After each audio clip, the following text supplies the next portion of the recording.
Olá pessoal, este é o blog Tecraí e eu sou Efigênio Machado.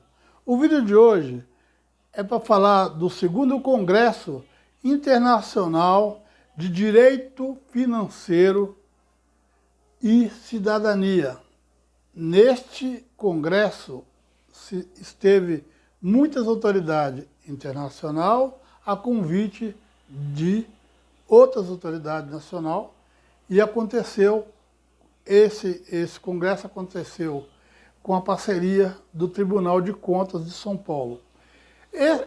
Esse congresso, ele trouxe diversas autoridades, mas tinha uma autoridade presente que eu achei e dei muita importância quando eu ouvi a observação que ele faz e vivendo a questão democrática, vivendo a questão de democracia do Brasil, a gente presta atenção para a gente ver como é que ele age com essa pasta da democracia, que é uma pasta permanente na vida desses grandes juristas que pretendem ver o Brasil em pontos bem altos e por isso eles defendem em qualquer realidade.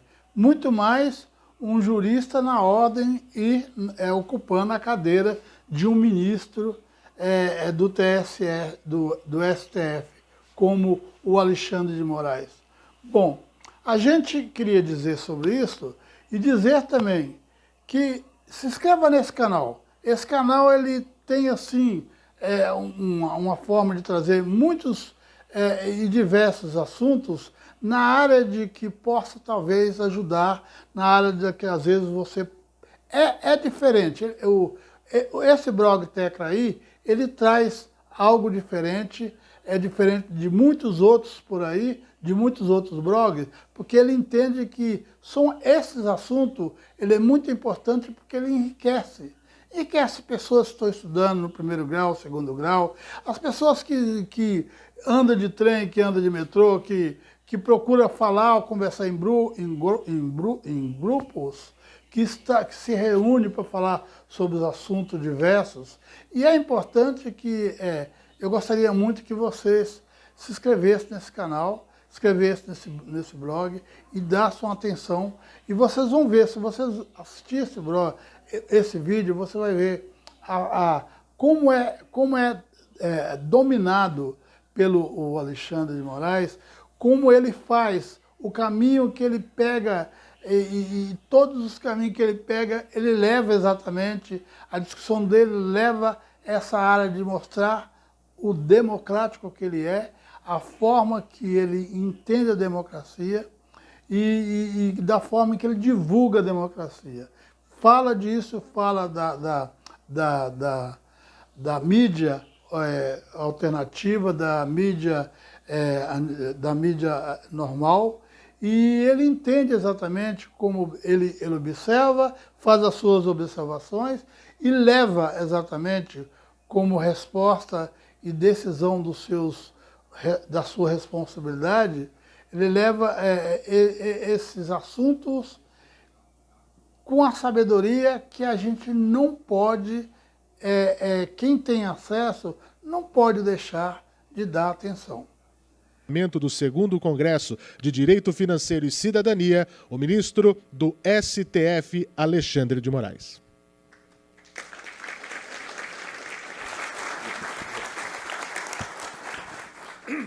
Obrigado. Esperar um minuto já é boa tarde a todos, né? Meio-dia. Eu queria dizer da minha grande satisfação, e não é aqui protocolar só, é de coração, a grande satisfação de retornar ao Tribunal de Contas do Estado de São Paulo. Eu tenho aqui, não só na mesa, também na plateia, mas principalmente na mesa, amigos de 2, 3 décadas em que trabalharam comigo, acompanharam a minha carreira, eu acompanhei deles, o presidente Cine Beraldo, que foi secretário comigo em uma das composições do governo, eu fui secretário, o presidente Beraldo era presidente da Assembleia, recordávamos aqui há 21 anos atrás, então é uma grande satisfação, presidente Beraldo, retornar aqui. O vice-presidente conselheiro Renato Martins Costa.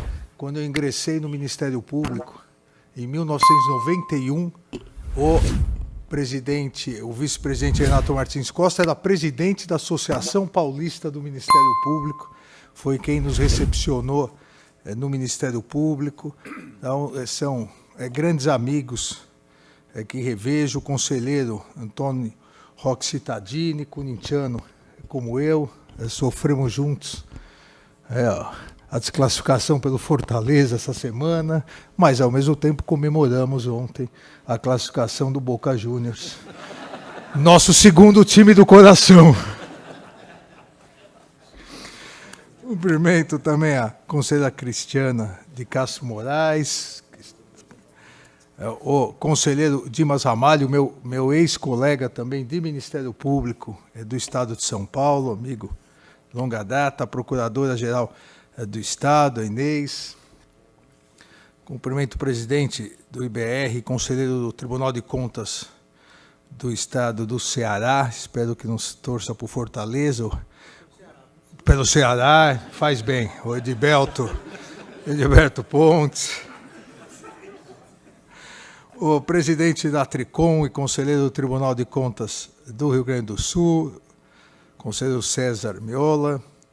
Também cumprimento aqui todo o Ministério Público junto ao Tribunal de Contas, em nome da sua Procuradora-Geral, doutora Letícia, presente. Um outro amigo e colega, mais de 30 anos, do Ministério Público do Estado de São Paulo, deputado federal Carlos Sampaio. Também quero cumprimentar todos os palestrantes e os participantes, na pessoa do amigo, meu colega de São Francisco, da Universidade de São Paulo, professor Fernando Scaff. Cumprimentar os senhores, as senhoras, e agradecer a possibilidade de poder encerrar aqui com algumas reflexões o segundo Congresso Internacional de Direito Financeiro e Cidadania. Num dia especial, que é um dia após a Constituição Federal ter completado 35 anos. No Brasil, 35 anos de vigência e eficácia de uma Constituição Federal é uma novidade. É uma novidade porque é a primeira Constituição Federal republicana que realmente tem efetividade e eficácia por 35 anos. Em que pese, do ponto de vista formal, não ser a Constituição republicana mais duradoura, a de 1891 é a mais duradoura, mas a de 1891, do ponto de vista material, de efetividade, de aplicabilidade, ela não durou 35 anos. Basta lembrar que ela já começou sem aplicabilidade, porque o Brasil vivia em estado de sítio, primeiro o Marechal Deodoro, depois o Marechal Floriano Peixoto. E a Constituição de 1988, ela possibilitou esse crescimento institucional brasileiro, com todos os problemas, com todas as intranquilidades, mas nós podemos garantir com certeza que o Brasil, nesses 35 anos, após a promulgação da Constituição, em 5 de outubro de 1988, o Brasil vive o maior período de estabilidade democrática da sua história republicana. E quando se afirma que é o maior período de estabilidade democrática, isso não significa que seja, ou um período de estabilidade democrática precise ser um período de tranquilidade. Às vezes as pessoas confundem estabilidade democrática com necessariamente um período de tranquilidade. O que garante a estabilidade democrática não é a tranquilidade, são os mecanismos e a eficácia dos mecanismos garantidores da democracia e do Estado de Direito. E nesses 35 anos, o Brasil talvez seja das maiores democracias a que mais sofreu ataques e teve problemas e superou esses problemas em virtude do fortalecimento que a Constituição deu às suas instituições. Isso é muito importante, porque o legislador constituinte, em 1988, ele fez uma aposta. Ele fez uma aposta no fortalecimento das instituições. Diferentemente das outras constituições, desde a primeira republicana, que é a nossa segunda Constituição, o legislador, em 88, ele olhou para trás e, de forma humilde e sábia, ele se perguntou por que que o Brasil republicano, que adotou a tripartição de poderes com presidencialismo, modelo norte-americano, por que o Brasil não deu certo do ponto de vista institucional, do ponto de vista de respeito à democracia, do ponto de vista de respeito ao Estado de Direito. De resto, isso vale, essa pergunta vale, e à época também valia, para toda a América Latina. Toda a América Latina copiou o sistema, com uma alteração ou outra, mas o sistema presidencial com tripartição de poderes dos Estados Unidos. E por que toda a América Latina, inclusive o Brasil, não conseguiram uma estabilidade democrática, se formalmente a estrutura do Estado e dos poderes era idêntica? Nós, como eu acabei de dizer, iniciamos a República em estado de sítio. Tivemos logo problemas de democracia até 1930. Nós não tínhamos, vamos dizer assim, as eleições mais livres e honestas. De 30 a 45 tivemos a ditadura Vargas.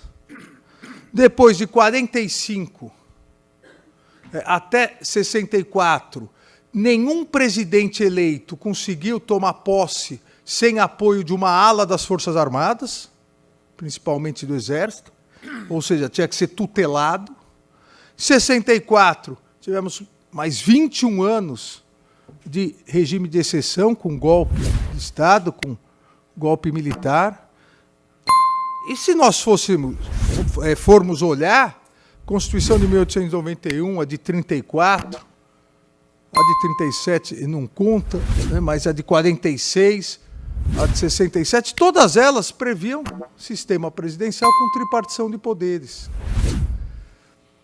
E quando o legislador constituinte, em 1988, fez essa indagação, ele mesmo respondeu e percebeu que, por características culturais, históricas do Brasil, o legislativo sozinho não conseguia frear, não conseguia estabelecer o sistema de freios e contrapesos em relação ao executivo. Um executivo na América Latina toda e no Brasil hipertrofiado, um executivo muito ligado a militares, um executivo com a ideia de autoritarismo. Não teve um país na América Latina que não sofreu um golpe, um estado de exceção durante todo esse período. Diagnosticado, e vejam, eu sempre elogio o Congresso Nacional nesse aspecto, o Congresso Constituinte, porque diagnosticou que eles próprios, o Congresso Nacional, na forma como vinha atuando, não fazia os necessários freios e contrapesos. E essa sabedoria se transformou também, ou a essa sabedoria se somou a humildade de olhar para o terceiro ramo de governo, o judiciário. E, depois de muito tempo, o legislador constituinte brasileiro fez o que em 1787, na Constituição norte-americana, os chamados pais fundadores dos Estados Unidos fizeram. Pela primeira vez na história, trouxeram o ramo judiciário como o ramo de poder. trouxeram o judiciário na linguagem de John Jay, um dos pais fundadores e o primeiro presidente da Suprema Corte norte-americana, tinha sido governador de Nova York, colocaram o judiciário como órgão de mesma dignidade dos demais poderes. Dignidade no sentido de independência, de autonomia. Trouxeram o judiciário lá nos Estados Unidos em 1787 e o Brasil em 1988, trouxeram o judiciário efetivamente para o sistema de freios e contrapesos. Essa foi a grande sacada, diríamos assim, do legislador constituinte de 88. Só que ele fez mais, até pelas nossas características próprias brasileiras. Ao trazer o judiciário, ele trouxe e fortaleceu todo o ramo justiça. Houve uma institucionalização da justiça. Veja, é importante fazer aqui um parênteses, não significa, quando se diz isso, que antes de 88 não existisse justiça, que antes de 88 o Poder Judiciário e todos os órgãos que envolviam o sistema de justiça não atuassem, mas a independência, a autonomia era outra. Aqueles um pouco mais antigos experientes sabem que até 88 a promoção de juiz e promotor, por exemplo, tinha que bater no secretário de Justiça. Era a lista tríplice, tinha que ir lá, com o pires na mão, pedir a promoção. Não havia autonomia financeira, autonomia administrativa era extremamente reduzida, e a partir de 88 isso se consagrou, com fortalecimento não só do Poder Judiciário, mas de todos aqueles que acessam o Poder Judiciário, Ministério Público, a Defensoria Pública, a Advocacia Pública, e que pese não fazer parte estruturalmente do Poder Judiciário, o fortalecimento dos tribunais de contas. Houve um fortalecimento institucional daqueles órgãos de Estado. Só por isso a Constituição de 88 deve ser sempre comemorada. Apostou não no personalismo, apostou no fortalecimento das instituições de Estado. Aquelas instituições que têm como dever, independentemente do governo de plantão, têm como dever defender o Estado. Do ponto de vista também de defesa do Estado, de um lado, fortaleceu as instituições, principalmente o Poder Judiciário, e do outro lado, a Constituição trouxe um rol de direitos e garantias fundamentais em que não há paralelo no restante do mundo. Se nós compararmos, talvez a Constituição portuguesa chegue um pouco perto, mas só o artigo 5º da Constituição brasileira já é uma Constituição dentro da Constituição. É o rol de direitos e garantias fundamentais. Mas ainda temos o artigo 6º, 7º, direitos sociais. O Brasil trouxe uma proclamação de direitos não só do indivíduo, mas trouxe uma outra declaração de direitos do administrado perante o administrador. Isso realmente não tem paralelo no resto do mundo, que é o artigo 37.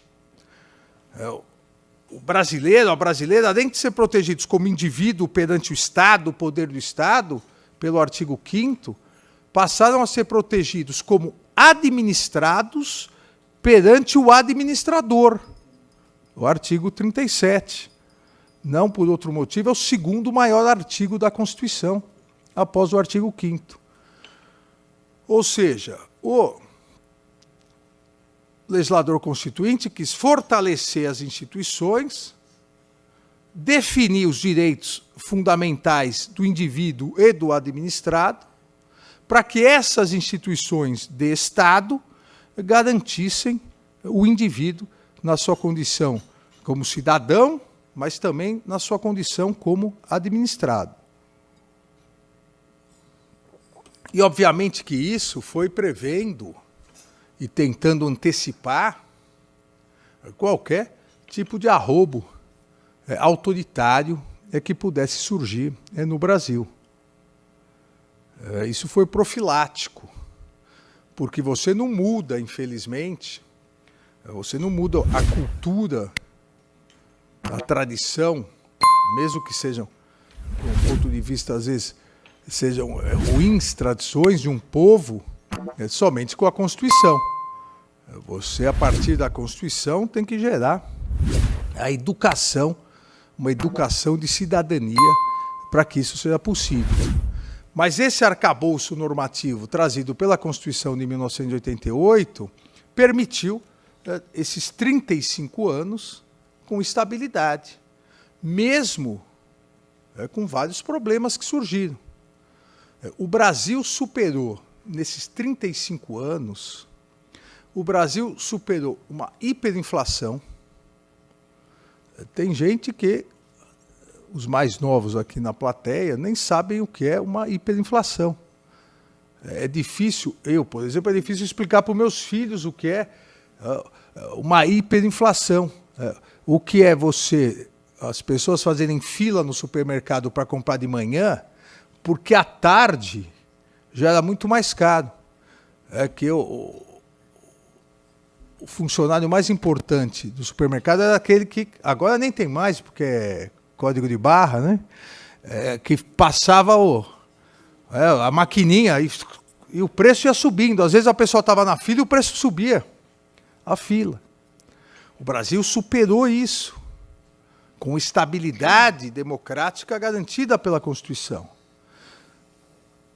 O Brasil, após esse grande feito de superar a inflação, o Brasil conseguiu trazer, com planos sociais, 30 milhões de brasileiros tirados da linha abaixo da fome, com estabilidade democrática. O Brasil superou 2 impeachments. Um de um presidente à direita e outro de uma presidente à esquerda, sem sair das regras do jogo. Se nós somarmos nesses 2 procedimentos por crime de responsabilidade do ex-presidente Collor e da ex-presidente Dilma, se nós somarmos os mandados de segurança no Supremo Tribunal Federal, são mais de 100. Ou seja, todos os partidos de esquerda, partidos de direita, jogaram a regra do jogo constitucional, as impugnações perante o Supremo Tribunal Federal. Nos 2 casos, os presidentes foram afastados. Um dos casos, o presidente renunciou dias antes, mas nos 2 casos, esse procedimento gerou afastamento. Os vices assumiram, governaram e nós tivemos eleições subsequentes. Isso é prova de maturidade política. Isso é prova de maturidade democrática. Não houve necessidade de nenhuma medida de exceção. Não houve interrupção no Estado de Direito. E nós, recentemente, o Brasil sofreu ataques à democracia. Não só o Brasil. É isso. A fórmula de ataque à democracia que surgiu na extrema-direita norte-americana e foi aplicada primeiro na Hungria, Polônia, Turquia, a tentativa na Itália, na Espanha, em outros países da América Latina e no Brasil, e as instituições brasileiras souberam responder. E tivemos eleições tivemos posse, tivemos o dia 8, e estamos aqui no dia 6 de outubro, na democracia e no Estado de Direito. Graças ao fortalecimento institucional que foi realizado em 5 de outubro e esse crescimento institucional de órgãos de Estado, não órgãos de governo. Obviamente, isso não significa dizer que seja a Constituição, sejam os órgãos ou os poderes, são perfeitos e nunca erraram ou não erram. Erramos, erram, nós também erramos e continuaremos a errar, eventualmente, porque a Constituição foi feita por seres humanos, os órgãos são compostos por seres humanos, e todos erram. Mas nesse sistema de freios e contrapesos, a ideia é exatamente que haja correção dos erros. Visto, e isso é muito importante, visto que a Constituição garantiu esse fortalecimento institucional, surgiu uma nova forma de ataque à democracia nos Estados constitucionais. Estados constitucionais europeus, os Estados Unidos e o Brasil. Uma fórmula nova, que é o ataque por dentro. O ataque institucional tentando levar em conta as regras institucionais e utilizando um novo mecanismo, o mecanismo das redes sociais. Isso não é sem padrão, isso não é alguém acordou um dia e falou, vamos começar a tuitar ou postar alguma coisa. Isso foi estudado, isso é muito mais complexo e profundo do que a maioria acha.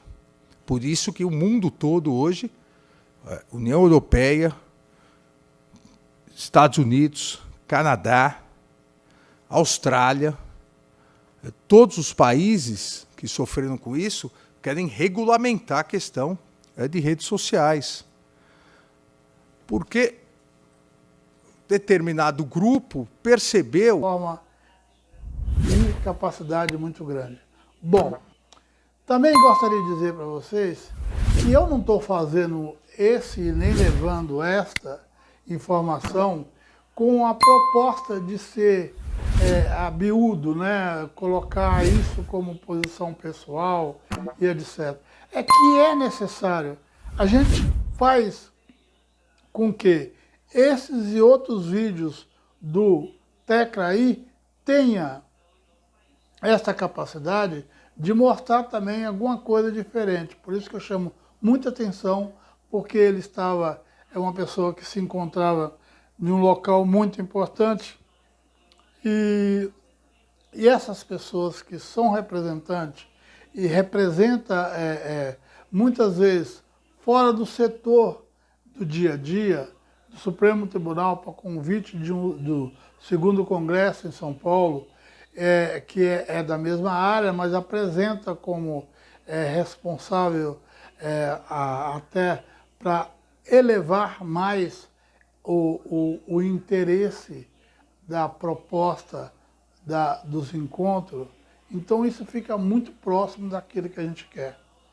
O Brasil precisa de democracia aberta, democracia que se encontra nas faculdades, uma democracia que se encontra em diversos pontos de referência, escola, onde se formam pessoas. A democracia, ela é importante porque ela abre portas e que pessoas que têm capacidade intelectual, que ela tem e representa quadro e cadeiras, como no caso de várias pessoas, presidente de banco, ministro de Justiça, ministro de Supremo Tribunal e outros ministros que têm essa capacidade, que abre as portas da faculdade, procura as escolas, as empresas que passam pela ordem de ensinar, de levar a compreensão E por isso é importante que tenha esses pontos de referência. Concordo com as diferenças, mas é importante de lembrar que deveria ser hábito dos profissionais, daqueles que representam, não ter preocupação, não ter, quando se encontra de peito aberto. É isso que é importante do direito democrático. E isso ele mostrou com muita importância e muita paixão. Bom. Que poderia instrumentalizar as redes sociais para atacar a cidadania por dentro. Como fazer isso? As redes sociais, todos aqui se recordam, a grande estreia massiva das redes sociais foi nas primaveras árabes, primaveras da liberdade, a utilização das redes sociais para garantir um direito de reunião, a liberdade de expressão contra países que não tinham democracia, não permitiam reuniões, não permitiam manifestações. Quando isso ocorreu, esse grupo ligado à extrema-direita nos Estados Unidos percebeu que esse instrumento precisava ser capturado. E, a partir disso, começaram inúmeros estudos via algoritmos. Então, algo que simplifica, porque todo mundo já ouviu isso, ou mesmo falou, você quer comprar um carro vermelho, uma blusa vermelha, daí você consulta lá, vai no Google. Você nunca mais na vida vai deixar de receber e-mail, zap, notícias de coisa vermelha. Só que aí você esqueceu que você consultou. E aí você fala para alguém, eu acho que estão ouvindo o meu celular porque eu falei que eu queria comprar um carro vermelho. Você só esqueceu o detalhe que você consultou uma vez. Consultou uma vez, esquece. Os algoritmos direcionam tudo aquilo para você. É automático. Só que isso não é só para ganhar o consumidor. Isso começou a ser feito para ganhar o eleitor, para transformar o eleitor em massa de manobra, para transformar o eleitor, lamentavelmente, num fanático político. Foi assim que começou o jogo dos algoritmos. Então, aquela pessoa que consulta algo, que lê, que se interessa por determinado ponto, essa pessoa passa a ser bombardeada por aquelas notícias que ela se interessa, só que com viés que interessam quem está bombardeando. Esse é o grande problema. É uma verdadeira lavagem cerebral. Então, o algoritmo percebe o viés de interesse seu e, a partir disso, ele induz informações. Aqui, o ataque à democracia, o que nos interessa são informações políticas, vai induzindo, coloca uma série de informações, começa uma série de informações verdadeiras que constrói uma narrativa e uma conclusão falsa. Esse é outro grande... Deve-se reconhecer a competência disso. É algo competente, porque começa a juntar informações verdadeiras, mas numa história falsa e chega a conclusões falsas, ligando a pessoas que não têm nenhuma relação com essas notícias ou informações, e se cria uma narrativa. E vão se criando aquelas bolhas. E essas bolhas vão sendo alimentadas. E essas bolhas vão sendo conquistadas. Essas bolhas vão sendo fanatizadas. E aí surge, como surgiu no mundo todo, o retorno do discurso de ódio. Quem não concorda comigo não é mais meu adversário. Quem não concorda comigo passou a ser meu inimigo. Um inimigo a ser abatido. É um inimigo a ser extirpado. Então foi toda uma construção via algoritmos. A mesma construção que faz com que as pessoas consumam muito mais do que tem a chance de pagar, porque vão explorando o que a pessoa... Então a pessoa consulta, promoções, isso, aquilo. Isso foi levado e mais estudado do ponto de vista político, para conquistar e transformar eleitores em fanáticos seguidores. Só que,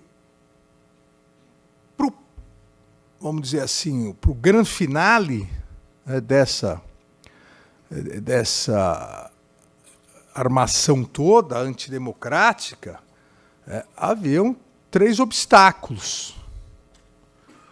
Você tem 3 obstáculos. Porque você não consegue, de uma hora para outra, você também não vai conseguir que a maioria total seja transformada de eleitores em seguidores fanáticos para você ganhar no voto. Então você tem que descredibilizar alguns pontos, alguns pilares da democracia para chegar mais rápido ao seu intento. O primeiro pilar da democracia que você precisa desestabilizar é a imprensa. A mídia tradicional, a imprensa livre, que é um pilar da democracia, que garante, não dizer de Holmes, né, o mercado livre de ideias, porque a mídia percebeu isso e começa a se insurgir contra as redes sociais, contra as notícias falsas.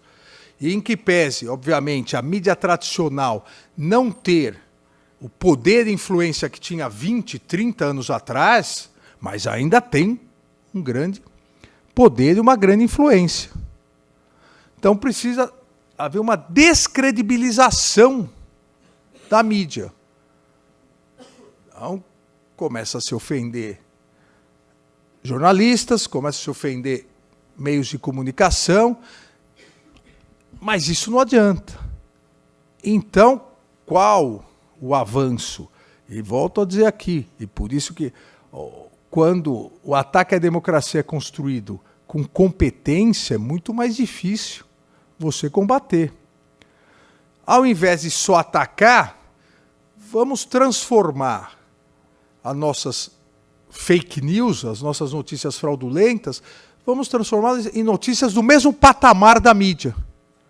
Então as pessoas não vão saber o que é verdade e o que é mentira, porque vão dar a mesma credibilidade porque sai num influencer que tem 30 milhões de seguidores ou que sai no Jornal Nacional. Vamos equilibrar. E passaram a surgir os especialistas em tudo. Eu sempre brinco. A pessoa põe um terno e gravata, põe aqueles livros atrás que é fake. Às vezes a pessoa mexe a cabeça e o livro entra, né? É uma das coisas mais ridículas que tem. E coloca lá a plaquinha, doutor, professor. Uns que são piores ainda colocam especialista. Ele se autodenomina especialista. E fala desde jogo de futebol até a guerra da Ucrânia. Entende de tudo, mas sempre com fake news. Só que isso vai reverberando e tem amplitude igual à grande mídia. E as notícias vão se confundindo, porque a mídia tradicional também usa as redes sociais com notícias e as pessoas já não sabem mais o link de quem que é ou não é. Eu duvido que alguém aqui não tenha uma pessoa da família que tenha perguntado, é verdade isso? Eu tenho uma tira, porque vai aquelas pílulas de sabedoria, né? Chega da UOL, chega do G1 e chega do especialista Lawrence, né? E ninguém vê de onde chega. E a pessoa vai abrindo. E uma era, já foi uns anos que ainda, uns 3, 4, até mais, anos que a Venezuela já havia invadido o Acre, o Brasil, estava marchando tal, e um especialista falando que isso era o comunismo. Que é impressionante como o comunismo dá ibope, né? 99% das pessoas que falam nem sabem o que é comunismo. 1% que sabe que não existe mais comunismo. A China é comunista, né? É mais capitalista que nós. O Putin é o rei do comunismo.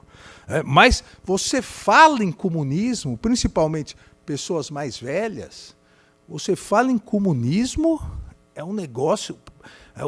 Por que você é contra não sei o quê? Porque vão instalar o comunismo no Brasil. Só que as pessoas passaram a acreditar. Então, tá invadindo o Brasil. Não importa que nenhuma televisão dê isso. Mas as pessoas passaram a assistir menos televisão.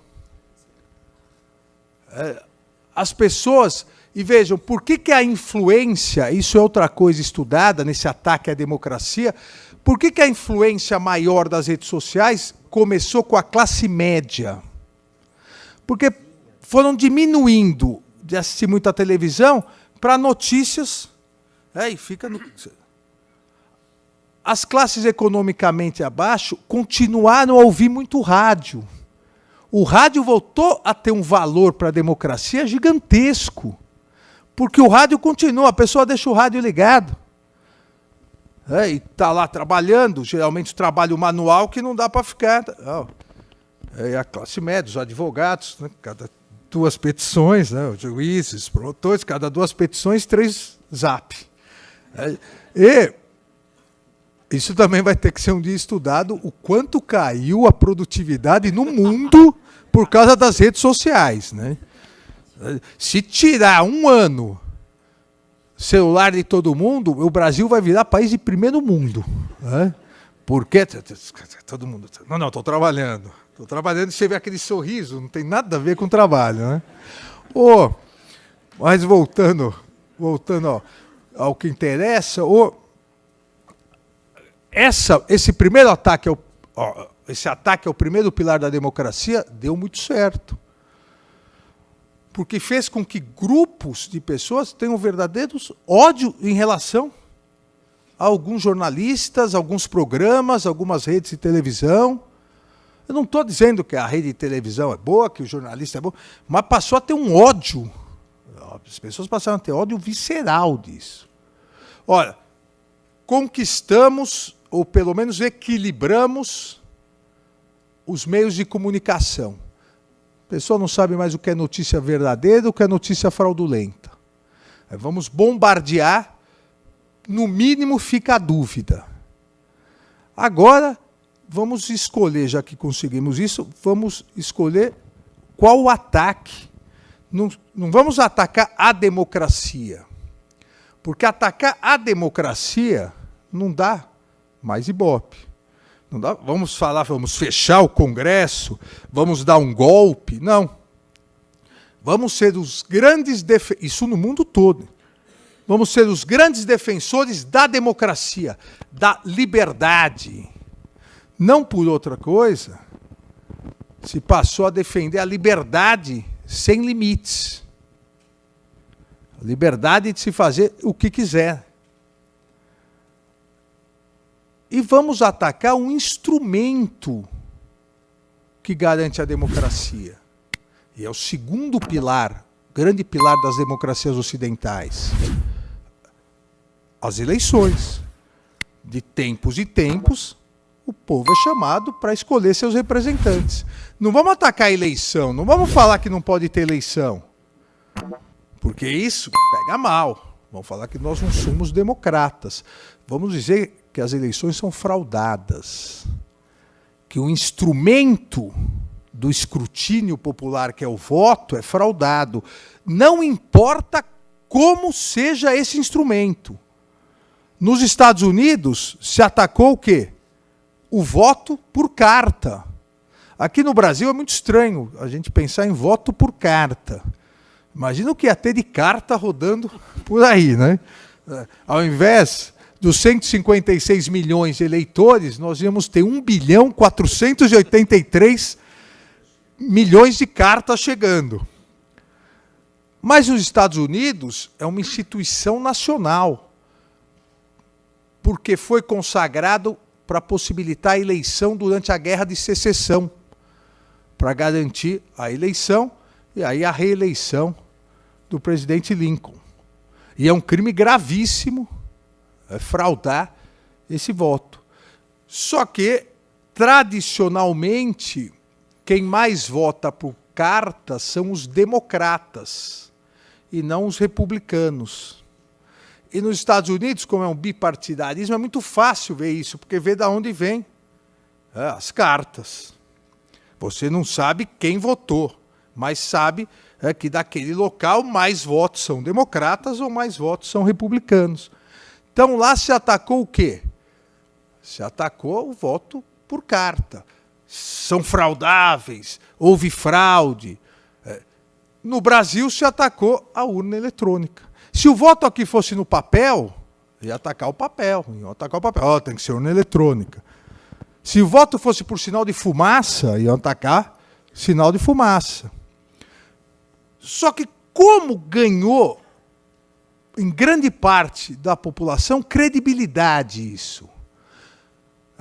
Nós temos que entender, por isso que eu faço essa sequência, toda essa sequência. Só foi possível atingir grande parte da população com essa informação porque a primeira etapa estava feita. A primeira etapa de confundir o que é mídia séria com o que é fake news. E a partir disso, nas eleições de 14, isso começou muito devagar. Na de 18, isso se ampliou. Vídeos. O vídeo dava vontade de chorar, de ver o vídeo de tão ruim que era feito o negocinho de início. Você aperta um número e sai outro. Quem aqui não tem um amigo que falou isso? Não, ó, eu apertei. Daí você fala, mas foi você mesmo? Ele fala, não, não fui eu. Foi um amigo do amigo do amigo, tal, e é o mesmo vídeo sempre. E passou a se repetir isso, mesmo sem uma. Veja, não é que uma, duas, três, algumas provas, algumas urnas foram fraudadas, sem uma prova. O trabalho foi tão bem feito de convencimento que, sem ter uma única prova, pessoas, inúmeras pessoas que sempre foram eleitas e ganharam eleições, convenciam os outros, mesmo a eleição que eu ganhei foi fraudada. Mas você não ganhou? Mas eu ganharia muito melhor. Veja, a gente ri, mas é trágico. Porque foram acreditando. Eu vou contar uma história pessoal aqui sem... Eu sou sócio de um clube e vou votar nas eleições do clube. E aí, na eleição, eu sou sócio de um clube que tem muita gente que acredita em ET, cantando nacional para o pneu, e acredita em fraude às urnas. Mas a gente tem que conviver. E aí fui votar e fui abordado por uns candidatos. Mas daí, na hora de pedir voto, o candidato pede. Daí eu, numa rodinha, eu perguntei, Beraldo, o sistema aqui no clube é urna eletrônica, né? Que empresa é? Sei lá, a gente contrata uma empresa. Você acredita nesse sistema de urna? Nesse eu acredito. Eu falei, por quê? Porque é do clube. Eu falei, e no do TSE? Não, TSE não. Por que no do TSE não? Porque é tudo feito para o PT ganhar, né? Eu falei, mas como que perdeu a última? Deu errado. É um negócio impressionante. Ou seja, aí é uma dupla ofensa ao TSE. É a ofensa do TSE querer fraudar e ser incompetente e não conseguir. Não é? O TSE quis, mas é tão ruim que nem querendo conseguiu. Então, mas isso foi vencendo e as pessoas vão repetindo. Agora, as pessoas repetem, e isso é o bom, na verdade, mas também não acreditam tanto. E a prova é que não aumentou nada a abstenção da eleição do ano que vem. Vocês concordam que quem realmente acha que o sistema é fraudado não vai votar? Se não vai adiantar nada eu votar. Para que eu vou?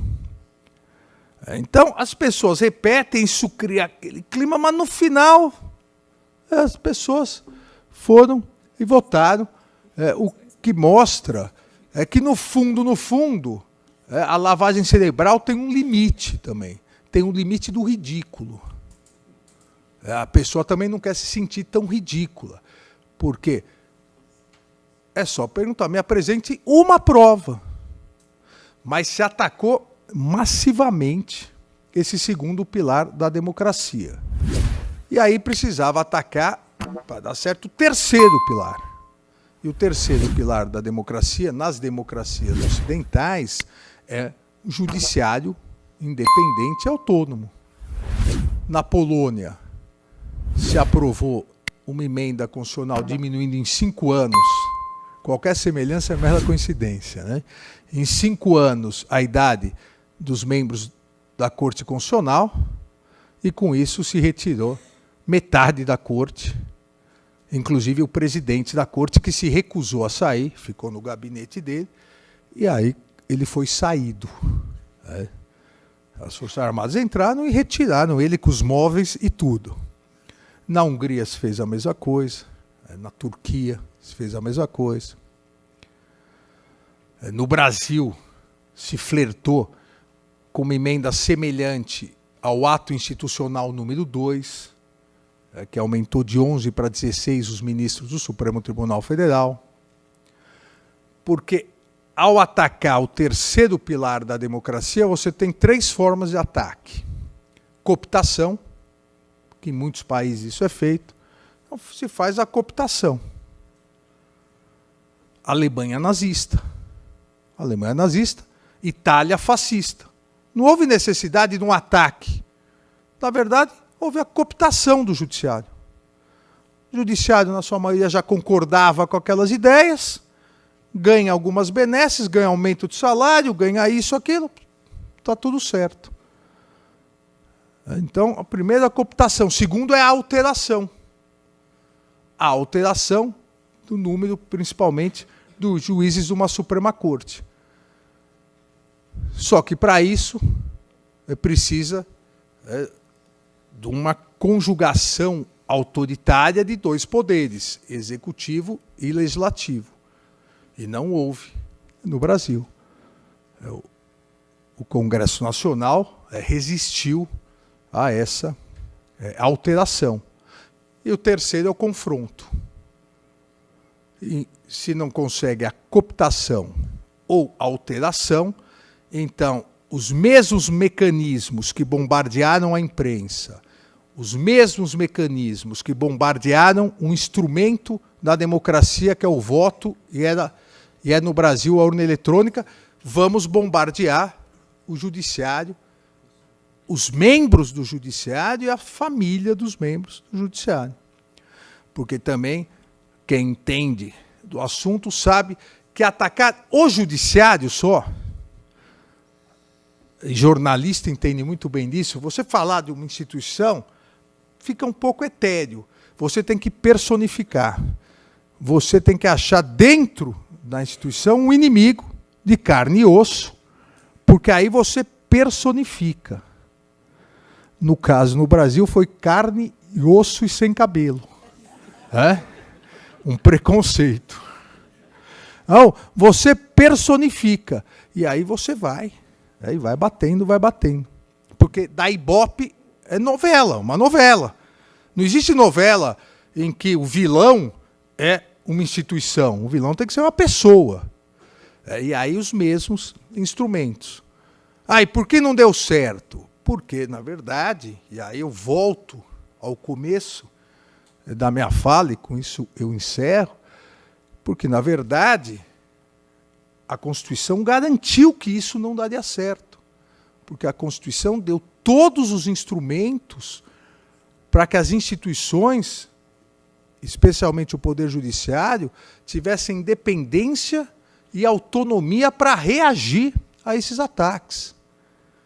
Com todos os erros que podem existir, como eu disse, em todas as instituições, no Poder Judiciário, no Supremo Tribunal Federal, porque as instituições são feitas por pessoas, mas a proteção constitucional aos órgãos, aos poderes, às instituições, permitiu que houvesse uma reação e a defesa da democracia. E o acerto do legislador constituinte de 1988 em apostar nesse fortalecimento. Se não tivesse ocorrido esse fortalecimento, e se nesses 35 anos nós não tivéssemos, enquanto sociedade e instituições, apostado, regado, né, no crescimento desse fortalecimento institucional, certamente o Brasil não teria resistido a esses ataques massivos. Mas resistiu, se fortaleceu e vou dizer para vocês, porque encontro com várias delegações de todo o mundo. O Brasil deu um exemplo de democracia, o Brasil deu um exemplo de resiliência, o Brasil deu um exemplo de fortalecimento do Estado Democrático de Direito. Muito obrigado. Com a sabedoria que a gente não pode, quem tem acesso, não pode deixar de dar atenção. Eu falo isso, não é nada pessoal, é uma questão de observar, é um ponto de vista que a gente tem. Eu agradeço muito. Até depois, se Deus quiser. Chega mais perto, você vai conhecer melhor.